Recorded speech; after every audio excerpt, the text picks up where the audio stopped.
Oi pessoal, tudo bem?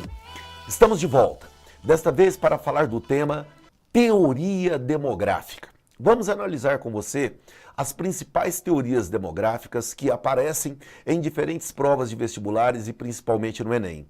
Peço a você muita atenção, porque normalmente essa temática também é utilizada como referência para você desenvolver redação. Uma questão muito importante, principalmente se pensarmos na prova do Enem, onde o valor da redação é altíssimo e você não pode perder ponto, hein? Então vamos pensar um pouquinho sobre a teoria malthusiana, a famosa teoria malthusiana. Esta teoria, ela foi lançada lá no final do século XVIII por Robert Malthus. Quem é esse cara? Esse cara era um economista da escola liberal inglesa e pertencia à igreja anglicana. Então, numa análise mais profunda, por vezes, os autores vão afirmar que sua teoria tem forte influência, primeiro, do momento histórico que ele vivenciou naquele contexto de Europa sobre os efeitos de uma primeira revolução industrial. Segundo, vão dizer que teve influência de questões religiosas e até mesmo econômicas. Porque a base desta teoria é pautada em qual aspecto? Uma proporção de relação entre capacidade de produção de alimentos e a capacidade de crescimento da população. Vamos usar o quê? Uma progressão geométrica para a capacidade de crescimento populacional e uma progressão aritmética para o crescimento da produção de alimentos. É a tão famosa relação PG para a população, PA para crescimento de alimentos. Então ele busca, numa relação matemática, explicar a dinâmica de crescimento. Muito interessante, não acha? Isso então nos permite representar graficamente a premissa maior desta teoria. O que temos aqui? Uma representação gráfica dessa ideia, onde, em tese, a população vai crescer em um ritmo de uma PG, portanto, numa forma exponencial, e a capacidade de produção de alimentos numa lenta, numa gradativa dinâmica de crescimento. Qual vai ser o resultado de tudo isso? O mais óbvio de todos, fome.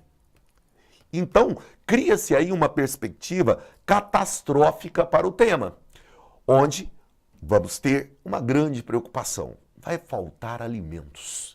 Era essa a essência da questão. O que eu queria que vocês observassem nesse caso é que, para esse contexto histórico, a produção de alimentos ela era dependente das condições naturais. Estamos analisando uma Inglaterra, que é um arquipélago. Logo, existem limites geográficos para a capacidade de produção. Então, eu não posso dizer que essa teoria não tinha um certo sentido. Ao contrário, eu estou considerando a realidade daquele contexto histórico. Por que estamos falando isso? Para você entender que o propósito do Malthus era discutir toda essa problemática. Então existe uma fundamentação, onde essa fundamentação está respaldada numa primeira premissa. Qual era? De que era necessário que tivéssemos catástrofes, tais como epidemias ou mesmo grandes conflitos, para que tivéssemos condições de minimizar essa capacidade de crescimento populacional. Lembrando que guerra naquele momento era um instrumento de poder do Estado. Lembrando que grande parte da proliferação de doenças não tinha uma explicação científica. Então isso era um elemento necessário para gerar um equilíbrio entre a capacidade de crescimento populacional e a capacidade de geração de alimentos.